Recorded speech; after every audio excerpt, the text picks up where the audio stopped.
right now on Fox News Sunday. And hello again from Fox News in Washington. This week, Fox News Sunday marks 20 years on the air. And today, as the Republican race for president approaches what could be a tipping point, we'll speak with the top two candidates, Donald Trump and Ted Cruz. Trump hasn't appeared on a Sunday show in almost a month, but he agreed to an exclusive interview today to mark our anniversary. And after landslide victories on the East Coast, he's looking ahead to Indiana Tuesday, where a big win could effectively clinch the nomination. Mr. Trump, welcome back to Fox News Sunday. Good morning. You were the target of sometimes violent protests in California this week opposing your hardline immigration policy. Are you concerned that if you're the Republican nominee, these demonstrations could disrupt your campaign?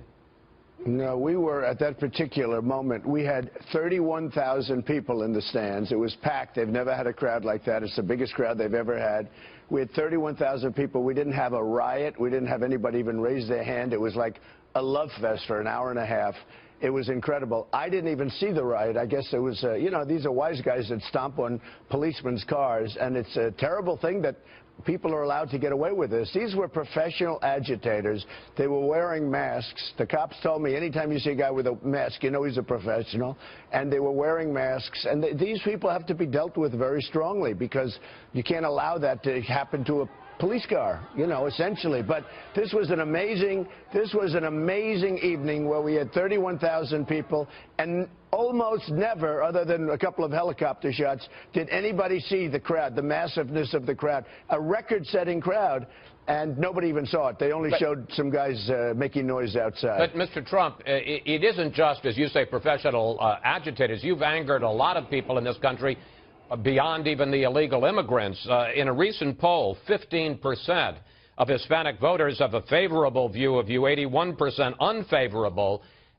I don't have to tell you, you cannot win in November with those numbers. Well, I say those numbers are going way up once I start going. I have two more people I have to get rid of. I started off with 17, and one by one I knocked them off. I knocked off Jeb Bush, who was easy. I knocked off Walker. I knocked off a lot of very talented people. And frankly, I have to, you know, I have to do what I have to do. Now, once I start on Hillary, you'll see the numbers change. I mean, look, when I started this, everybody said, well, I'm not a professional politician, which is a good thing, by the way, but it's true. But one by one, I won, and now I'll have history. Watch what happens. Watch what happens with Hillary. And watch what happens with my numbers. But I've been hit with 55,000 negative ads, 55,000, over $100 million of negative ads. Kasich hasn't been hit with one ad. I mean, he's not going anywhere anyway, frankly. But he hasn't been hit with an ad, and neither is Cruz. I've been hit with 55,000 ads, and I'm still leading in a landslide. And I think doing really well in, as you probably have seen, I'm doing really well in Indiana. And one more thing, the last two polls that came out have me tied with Hillary, and one has me winning. Well, let me talk to you about, you talked about Hillary Clinton. Let's talk about your standing with women, too, because in that same poll that showed you overwhelmingly negative among all Hispanic voters, 24% of women have a favorable view of you, 75% unfavorable. And yet, in your victory speech on Tuesday night, here's what you had to say about Clinton. I think the only card she has is the woman's card. She's got nothing else going. And frankly, if Hillary Clinton were a man, I don't think she'd get 5% of the vote. Now, I got to tell you, strategists in both parties say if you consciously went about it, if you specifically planned, you couldn't have said anything that would drive your numbers among women even lower. Really? Okay, well, I'm my own strategist, and I like that, what I said, and it's true. I only tell the truth, and that's why people are voting for me. Wait a minute. And don't forget, in the Republican primaries, which I just beat Cruz by numbers that up like 50%, I was up by so much. I had 62 in New York, and I was 63 and 64. Mr. Trump, I mean, with all due respect, whether or not you like, let me just ask the question. But Chris, all of the polls coming out, I won with the women by landslides. I beat Cruz, and I beat I understand, Kasich, but Hillary Clinton's is a different deal. And regardless of whether you like her or not, or think that she should be president or not, to say, I mean, she was a senator, she was the Secretary of State for 4 years, to say if she were a man, she'd get 5%. Isn't that kind of dismissive? Well, Bernie Sanders said a lot worse than that. He said that she almost shouldn't be allowed to run. that she's not qualified to run. And she's not capable. I mean, Bernie Sanders, what he said was a lot worse than what I said, and I'm going to use that. We'll have that teed up. But Bernie Sanders said she shouldn't be allowed to run, that she's not capable.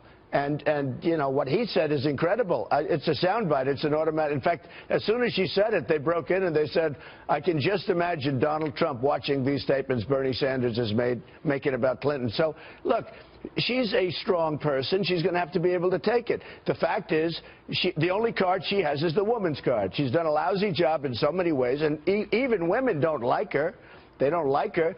But it is the woman's card, and she plays it. And I'll let you know in about 6 months whether or not she plays it well. But I don't think she'll play it well. I don't think she'll play it well at all. And it's true. If she were not a woman, she wouldn't even be in this race. All right. Let's talk about your big foreign policy speech this week, which I think it's fair to say got mixed reviews. One of the concerns, the biggest criticism perhaps, was that there were contradictions, for instance, in how you would handle the Middle East. Here you are.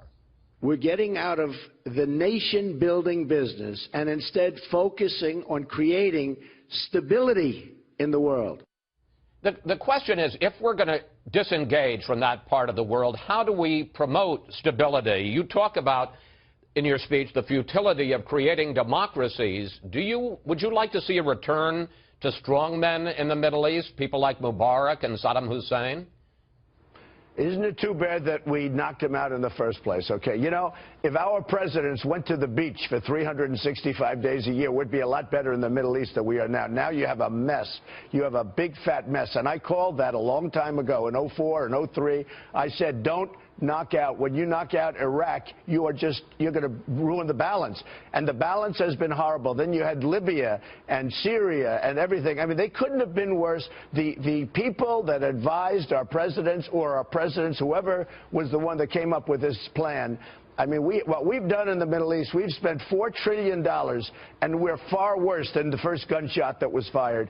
And what we've got to do is we've got to knock off ISIS, and we've got to at some point get out of there, because we have to rebuild our country. Our country is becoming third world. Our airports, our roadways, our train systems. You go to China and you go to other places, they have trains that travel 300 miles an hour. We have the Long Island Railroad that can hardly move. I mean, we are like a third world country, but we have to get rid of ISIS, and we have to get rid of them very decisively. And I've been saying for a long time, keep the oil. ISIS now has Libyan oil. You know, it's among the finest oils in the world. ISIS now has the Libyan oil. We don't even do anything to. Mr. Trump, we don't even do anything to stop it. They're making a fortune with Libyan oil. Let me pick up on this. If we would have left Gaddafi, you wouldn't have that. Look, every move we made in the Middle East was wrong. And a lot of times they want me to get these, you know, great foreign advisors and these great geniuses, and they've been involved for 15 years. I don't want the people that have been involved for 15 years, because those are the people that have absolutely what they've done to this country and our country.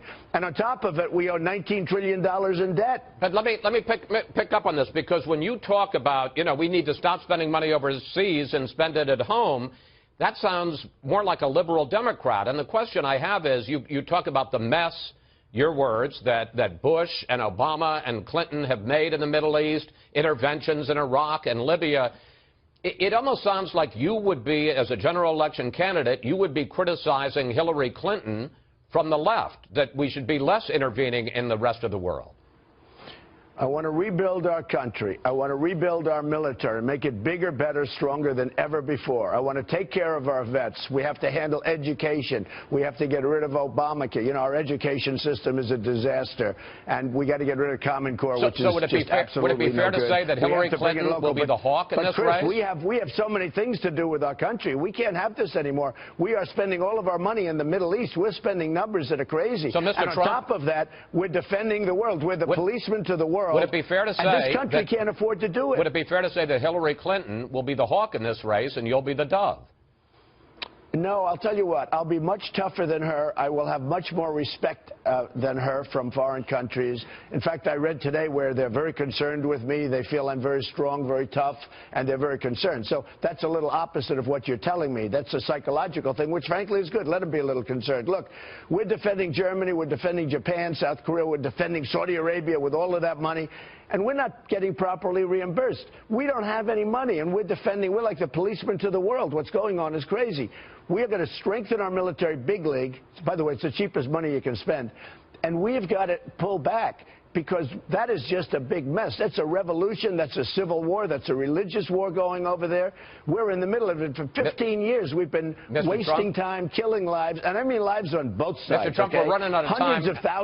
Hundreds of thousands, even millions of people have been killed because of horrible decision-making by our president. And for my 20th anniversary, let me ask a couple of questions, okay? Yes. President Obama, excuse me, took some shots at you again at the White House Correspondents' Dinner last night. Here's one of them. They say Donald lacks the foreign policy experience to be president. But in fairness, he has spent years meeting with leaders from around the world. Miss Sweden, Miss Argentina. He also said that you could close Guantanamo Bay because you're good at running waterfront properties into the ground. Well, I guess I'm good at something, because I made $10 billion, and I started with a $1 million loan. So now I have over $10 billion of net worth. So I guess I'm good at something. And I have the best waterfront properties in the world, so I don't even know what he's talking about. But I have some of the great waterfront properties in the world. You look at Turnberry. You look at all of the jobs I've done in Los Angeles. But your reaction to what the president had to say? Well, I think it was fine. It's a comedy. I mean, it's fine. I thought he did a nice job. It was good. I wasn't there. But I thought he did a nice job. My children went, actually. Finally, let's turn to the Indiana primary on Tuesday. We talked with Ted Cruz earlier, and we'll play that in the next segment. But here's how he posed the choice for voters in Indiana. Here he is. You want a contrast of this entire race. It is Donald and Mike Tyson, a convicted rapist, versus me standing with Carly Fiorina and Mike Pence. It's interesting, the Cruz campaign is making an issue of your support for Mike Tyson back during the time of the rape conviction in 1992. Your reaction to that? It just shows what a liar he is. So Mike Tyson, over the Internet, endorsed me. He said, I endorse Mr. Trump. He said that. That was it. No big deal. I didn't have a meeting or anything. I haven't seen Mike in years, but he said he endorsed me. So Cruz is now saying, oh, he was a rapist. This guy is a real liar. That's why we call him Lion Ted Cruz. I mean, the greatest liar that ever lived, except he gets caught every time. Look, I have Bobby Knight's endorsement. We go around. In fact, I'm going right now after this show. I'm going to Indiana. We're going to have Bobby Knight. We're going to have other people that are unbelievable. And by the way, if you really take a look at Mike Pence, I think he gave me more of an endorsement than he gave Cruz. He started off with Donald Trump, and what a great job he's done. And I mean, look, his donors and special interests obviously made him give an endorsement. But you know, Chris, because you've covered it, most people think it was more of an endorsement for me than it was for Cruz. It was the weakest endorsement anyone has seen Final 30 in a long time. Final 30 seconds. If you win Indiana Tuesday, is this race over? Yes, it's over. I think it's over now, but it's over. Cruz cannot win. He's got no highway. He's got nothing. He's way behind.